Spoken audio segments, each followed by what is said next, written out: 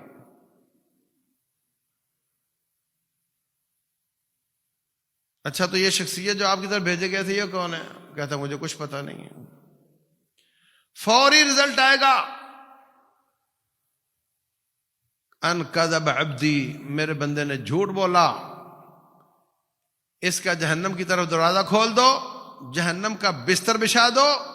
فرمایا کہ پھر جہنم کا دھواں اور اس کی گرم ہوا اس کو پہنچتی ہے، اور نیک آدمی بار بار کہتا ہے رب اقم الساعہ، یا اللہ جلدی جلدی قیامت قائم کر، میں اپنے گھر جاؤں، جہاں سے ٹھنڈی ہوائیں آ رہی ہیں میں وہاں جانا چاہتا ہوں.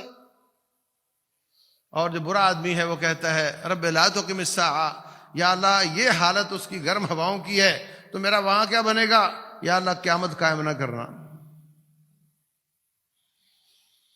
اور ایک روایت میں رسول اللہ صلی اللہ علیہ وسلم فرماتے ہیں جو شخص بھی نیک ہو بد ہو، ایک دفعہ قبر اس کو ضرور دباتی ہے، یہاں تک کہ اس کی پسلیاں آپس میں ایسے ہو جاتی ہیں، اور اس کے بعد چھوڑتی ہے. تو اس کے بعد پھر حساب کتاب شروع ہوتا ہے. یہ پروٹوکول ہے اس آخرت کے مرحلے کا، یہ پروٹوکول ہے. اللہ المستعان. اللہ ہم سب کو محفوظ رکھے. پھر برے آدمی کی روح سجین میں چلی جاتی ہے، نیک آدمی کی روح آسمان کی طرف جاتی ہے. آسمان کے دروازے کھولے جاتے ہیں. ان ارواح المؤمنین فی طیر خضر تعلق فی شجر الجنہ، مومنوں کی روحیں سبز رنگ کے پرندوں میں ڈال دی جاتی ہیں جو جنت کے درختوں پر چہچہاتے ہیں. اور جو شہداء کی روحیں ہیں وہ اللہ کے عرش کے نیچے معلق قندیل میں ہوتے ہیں، اور ان کی روحیں سبز رنگ کے پرندوں کی پوٹ میں بٹھا کر ان کو سیر کروائی جاتی ہیں. عام مومن کی روح سبز رنگ کے پرندے میں ڈال دی جاتی ہے، اور شہداء کی روحیں سبز رنگ کے پرندے میں بٹھا کر ان کو سیر کروائی جاتی ہیں. واپس آتے ہیں اپنے قندیلوں میں. اللہ تبارک و تعالیٰ پوچھتا ہے سناؤ میرے بندو، اے شہداء کی جماعت بتاؤ کچھ اور تو نہیں چاہیے؟ وہ کہتے ہیں یا اللہ سب کچھ آپ نے دے دیا، کوئی چیز کی کمی نہیں ہے. اللہ پھر پوچھتا ہے کچھ اور تو نہیں چاہیے؟ پھر وہ کہتے ہیں کہ یا اللہ اگر ہماری کوئی درخواست ضرور قبول کرنی ہے تو پھر وہ یہ ہے کہ ایک بار دوبارہ دنیا میں بھیج دے. اگر ایک جان تیرے راستے میں دینے سے اتنا پروٹوکول ملتا ہے تو پھر ہم بار بار تیرے راستے میں اپنی جان پیش کرنا چاہتے ہیں. اور جو نیک لوگوں کی روحیں ہیں وہ سبز رنگ کے پرندوں میں ڈال کر ان کو بھی جنت کی سیر کروائی جاتی ہے. اور جو بد روحیں ہیں ان کے بارے میں رسول اللہ صلی اللہ علیہ وسلم نے معراج کی رات وضاحتیں فرمائی ہیں. اللہ المستعان.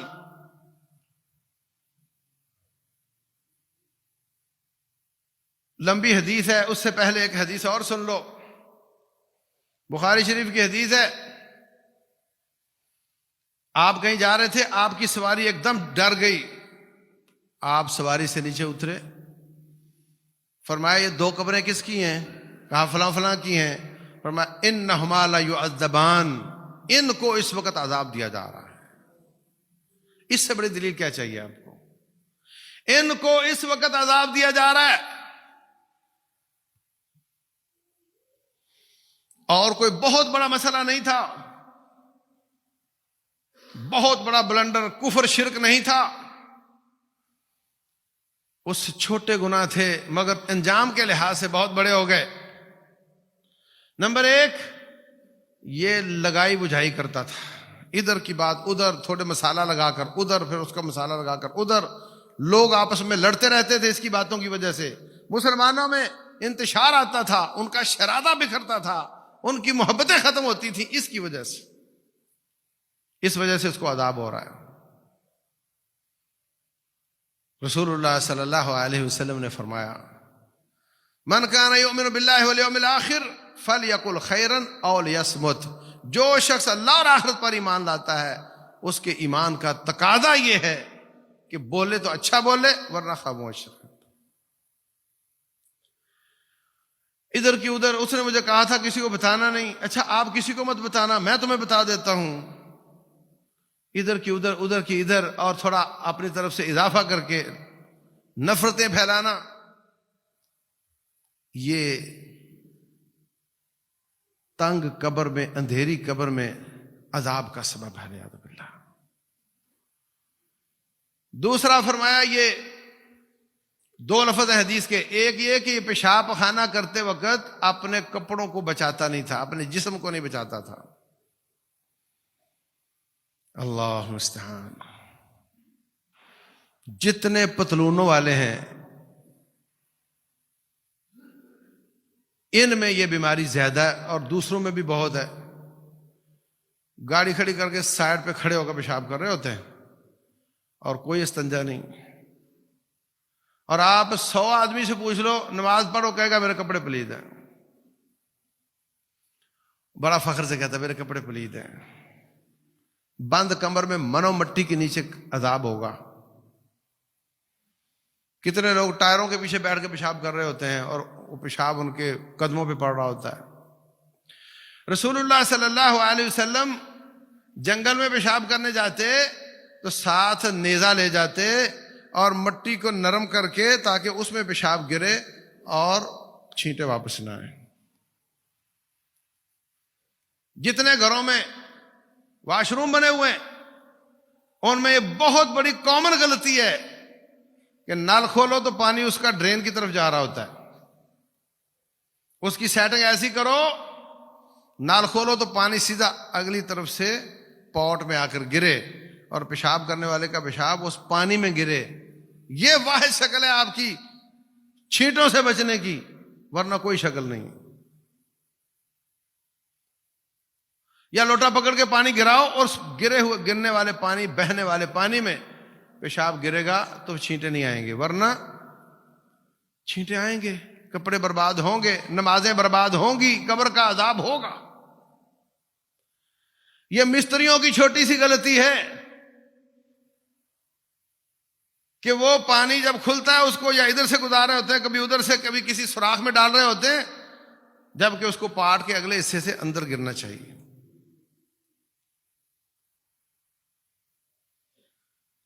دوسری حدیث کے لفظ، حدیث وہی ہے، لفظ مختلف ہیں۔ کانا لا یستتر من بولہ، یہ شخص، اس کو عذاب اس لیے ہو رہا ہے کہ پیشاب خانہ کرتے وقت لوگوں کی نظروں سے چھپتا نہیں تھا۔ یہ بیماری بھی عام ہے۔ سندھ میں تو اکثر مساجد میں واش روموں کو دروازہ لگانے کا رواج ہی نہیں تھا، اب کچھ ہو رہا ہے، رواج ہی نہیں۔ پیشاب کر رہا، لوگ اس کو دیکھ رہے ہیں۔ یہ بھی عذاب کا سبب ہے، والعیاذ باللہ، اس سے بھی بچنا چاہیے۔ اسی طرح معراج والی حدیث میں رسول اللہ صلی اللہ علیہ وسلم فرماتے ہیں، مجھے لے جایا گیا، ایک آدمی تھا لیٹا ہوا تھا، ایک دوسرا شخص اس کے سر پہ بھاری پتھر مارتا تھا، پتھر اس کو لگ کر ادھر لڑک جاتا تھا، دور چلا جاتا تھا۔ وہ اس پتھر کو لینے کے لیے جاتا، جب واپس آتا تو اس کا سر درست ہو چکا ہوتا، پھر وہ اس کو مارتا، پھر لڑکتا، پھر لینے جاتا، واپس آتا تو اس کا سر درست ہو چکا ہوتا۔ قیامت تک اس کے ساتھ یہی کچھ ہوگا۔ صحیح بخاری کی حدیث ہے۔ پوچھا گیا یہ کون ہے؟ فرمایا یہ وہ ہے جو نماز پڑھنے کی بجائے سوتا رہتا تھا۔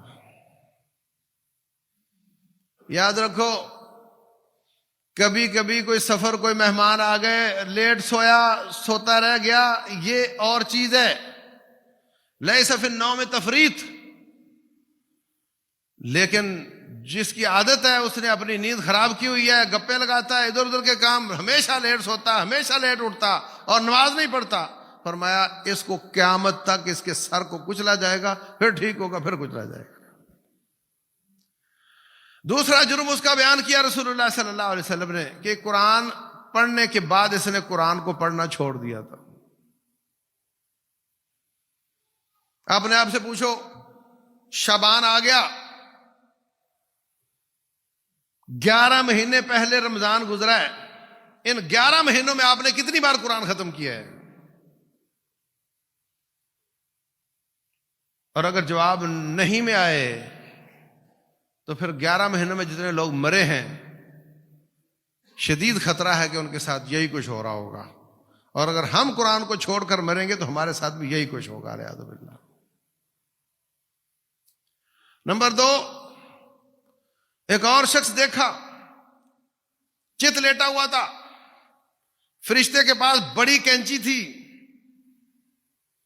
وہ اس کے گالوں کو یہاں سے پکڑ کے کاٹتا تھا گدی تک، پھر الٹے ہاتھ والے کو یہاں سے گدی تک کاٹتا تھا، پھر ناک کو گدی تک کاٹتا تھا، پھر ناک کو الٹے ہاتھ کی طرف سے گدی تک کاٹتا تھا، اور جب ناک کو کاٹ کر فارغ ہوتا تو اس کی باچھیں دوبارہ درست ہو چکی ہوتی، پھر اس کو کاٹنا شروع کر دیتا۔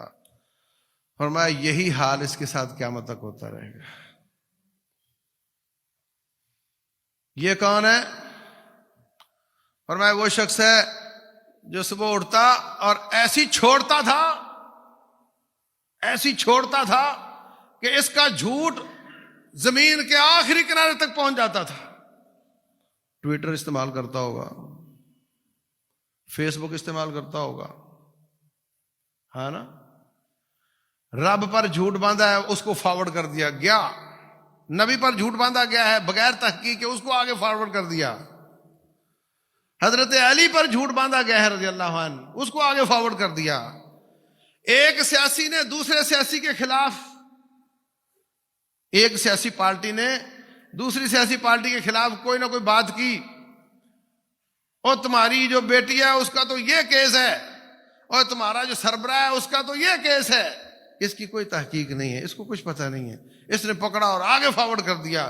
اس کے لوگوں نے ان کی برائیاں آگے فارورڈ کر دی، اس کے لوگوں نے ان کی آگے فارورڈ کر دی. یہی کچھ ہو رہا ہے نا، یہی کچھ ہو رہا ہے نا، اور جاتا ہے کائنات کے آخر تک. فرمایا جھوٹ بولتا تھا اور اس کا جھوٹ کائنات کے آخر تک جاتا تھا. اس لیے اس کے ناک اور باچھوں کو کاٹا جاتا ہے گدی تک، اور یہی سزا اس کو قیامت تک ملتی رہے گی. اللہ اکبر. تیسرا آدمی خون جیسی نہر ہے سرخ رنگ کی، اس میں وہ ڈبکیاں کھا رہا ہے، اور جب کنارے کی طرف آتا ہے تو وہاں ایک آدمی نے کافی سارے پتھر رکھے ہوئے ہیں، اس کے منہ میں پتھر مارتا ہے، وہ پھر واپس ہو جاتا ہے، پھر کافی تھوڑی دیر کے بعد واپس آتا ہے، پھر اس کے منہ میں پتھر گھسا دیتا ہے، پھر وہ واپس ہو جاتا ہے. پوچھا کہ یہ کون ہے؟ فرمایا یہ سود خور ہے. یہ سود خور لوگوں کا خون چوستے ہیں نا، وہی خون اس کی نہر بنا ہوا ہے. یہ سود خور ہے، العیاذ باللہ. اللہ المستعان. پھر فرمایا میں نے دیکھا کہ ایک تنور ہے بہت بڑا، میں نے جھانک کر دیکھا تو مرد عورت ننگے تھے اس میں، نیچے اس کے آگ ہے. جب آگ کا الاؤ اوپر آتا ہے تو ان کی چیخیں بلند ہوتی ہیں، بار بار ایسے ہو رہا ہے، بار بار نیچے سے آگ جلائی جاتی ہے. پوچھا گیا کون ہے؟ کہا یہ بدکار لوگ ہیں، زانی. آج کے معاشرے میں سوشل میڈیا کے فتنے کی وجہ سے مردوں عورتوں کا اختلاط، آپس میں باتیں، آپس میں تصویروں کا تبادلہ اتنا آسان ہو گیا ہے کہ گھر کی چار دیواری نہیں رہی. جو چار دیواری آپ کو اندر جانے سے روکتی تھی اب نہیں، آپ اندر جا سکتے ہیں. آپ اندر کے کپڑوں کے اندر کے حالات کو بھی جان سکتے ہیں اس سوشل میڈیا کی وجہ سے. اور اس کی وجہ سے پھر رابطے، بدکاری کو آسان کرنا. پوری دنیا کی این جی اوز ایسے قوانین بنواتی ہیں مسلمان حکمرانوں سے کہ آپ ان کو پکڑ نہیں سکتے. اگر کوئی جوڑا کسی باغ میں بیٹھا ہوا ہے آپ اس کو پوچھ نہیں سکتے کہ تیری کیا لگتی ہے. وہ قوانین بنواتے چلے جاتے ہیں. ادھر سے دارالامان اور دستک ایسے لوگوں کو شیلٹر دینے کے لیے تیار بیٹھے ہیں، اور سوشل میڈیا یہ ان کے رابطے کروانے کے لیے تیار بیٹھا ہے، اور ہسپتال ان کا گناہ چھپانے کے لیے تیار بیٹھے ہیں. یہ کچھ ہو رہا ہے ہمارے ساتھ. فرمایا یہ لوگ قیامت تک ان کو قیامت تک اس تنور میں جلایا جائے گا. العیاذ باللہ. تو میرے عزیز بھائیوں، اور بھی کچھ شکلیں اس حدیث میں ہیں، وقت ختم ہو گیا. یہ ساری چیزیں کیا کہو گے، قیاس کرو گے کہ یہ سب زندہ ہیں؟ لگ تو ایسے رہا کہ زندہ ہے، کیونکہ ان کو عذاب ہو رہا ہے. ان کو عذاب ہو رہا ہے، وہ حرکت کر رہے ہیں، وہ تیر رہا ہے، وہ کٹ رہا ہے، دوبارہ ٹھیک ہو رہا ہے. یہ علامتیں تو زندگی کی ہیں. یہ سارے عذاب برزخ ہیں. یہ مرنے کے بعد اور دوبارہ اٹھنے سے پہلے کے ہیں. اور یاد رکھو یہ سارے ایمان سے تعلق رکھتے ہیں، آپ کی عقل میں آنے والے نہیں ہیں. یہ برزخ میں سارا کچھ ہو رہا ہے. بعض لوگوں کو یہ بات سمجھ نہیں آتی کہ بے شمار دنیا قبروں میں نہیں جاتی، ان کو جلا کر راکھ کر کے گنگا میں بہا دیا جاتا ہے، تو پھر رب ان کو کیسے پکڑے گا؟ یہ دیکھو کتنا بے وقوفانہ سوال ہے. صحیح بخاری کی حدیث ہے، ایک شخص کفن چور تھا. مرتے وقت کہنے لگا بچوں تم جانتے ہو میں کتنا گناہ گار ہوں، اگر رب نے مجھے پکڑ لیا تو کبھی معاف نہیں کرے گا، اس لیے میں چاہتا ہوں میں پکڑائی نہ دوں، اس لیے مجھے جلانا، جلا کر چکی میں میری ہڈیوں کو پیسنا، اور پیسنے کے بعد میرا سفوف ہواؤں میں کو دریاؤں میں اڑا دینا، مرا بچوں نے ایسے ہی کیا، رب ذوالجلال نے فرمایا ہواؤ میری امانت واپس کرو، دریاؤ میری امانت واپس کرو۔ ذرہ ذرہ واپس آیا، ایک دوسرے کے ساتھ جڑا، اور اللہ کے حکم سے وہ دوبارہ بولنے والا بن گیا، زندہ ہو گیا۔ فرمایا بندے یہ کام تو نے کیوں کیا؟ کہا یا اللہ مخافتک یا رب، یا اللہ آپ سے ڈر کر میں نے کیا، اس لیے کہ مجھے پتا تھا میں بڑا ہی گناہ گار ہوں۔ تو اللہ فرماتے ہیں اچھا تو مجھ سے ڈر گیا تھا؟ ہاں میں ڈر گیا تھا۔ فرمایا جا میں نے تجھے معاف کر دیا۔ تو میرے عزیز بھائیوں، یہ تصور کہ جب ہندو قبر میں نہیں ڈالتے تو رب کیسے عذاب دے سکتا ہے، یہ بے وقوفانہ سوال ہے۔ میرا رب ہر چیز پر قادر ہے، ان کو جمع کر کے ان میں روح ڈال کر بھی ان سے پوچھ گچھ ہو سکتی ہے، عذاب ہو سکتا ہے۔ ان کو جمع کیے بغیر ان کے ذرے ذرے کو ان کی روح سے تعلق جوڑ کر بھی عذاب ہو سکتا ہے، اور روح کو الگ عذاب بھی ہو سکتا ہے، ذرے ذرے کو الگ عذاب بھی ہو سکتا ہے۔ میرا رب ہر چیز پہ قادر ہے۔ اس لیے برزخ کا عذاب برحق ہے۔ جن کو قبر نصیب ہوتی ہے ان کا عذاب قبر میں ہوتا ہے، جیسے صحیح بخاری کی حدیث ہے۔ اور جن کو قبر نصیب نہیں ہوتی ان کو کیسے کیسے رب عذاب دیتا ہے، جو دوسری احادیث میں آپ کے سامنے میں نے عرض کیا ہے۔ وہ کیفیت آپ بیان نہ بھی کریں، احادیث میں نہ بھی آئے، تو رب قادر ہے اس بات پر کہ مجرم کو پکڑے اور اس کو سزا دے سکے۔ بس کوشش یہ کریں کہ ان جرموں سے بچنے کی کوشش کریں، اوور آل ہر جرم سے بچنے کی کوشش کریں۔ کچھ کا تذکرہ ان احادیث میں آ گیا ہے، اس کا مطلب یہ نہیں کہ جن کا تذکرہ نہیں آیا وہ گناہ جائز ہو گئے ہیں۔ ہر گناہ سے بچنے کی کوشش کریں، ہو جائیں تو توبہ کریں، اور ہر نیکی کمانے کی کوشش کریں، کیونکہ اس میں کوئی شک نہیں ہے کہ ایک دن آنے والا ہے، یہ چھوٹے چھوٹے بچوں سمیت اس پورے مجمع میں سے کوئی بھی مٹی کے اوپر نہیں ہوگا، سب مٹی کے نیچے ہوں گے، کوئی شک نہیں ہے۔ یہاں سامعین بھی اور ہوں گے اور یہاں بولنے والا بھی کوئی اور ہی ہوگا، کوئی شک کی بات نہیں ہے۔ اس لیے اس کی تیاری کریں اور اس کو ہر وقت اپنی آنکھوں کے سامنے رکھیں۔ انسان کا قبلہ درست رہتا ہے اور اس کی حالت اچھی رہتی ہے۔ اللہ تبارک و تعالی عمل کی توفیق دے۔ واللہ اعلم، وصلی اللہ وسلم وبارک علی نبینا۔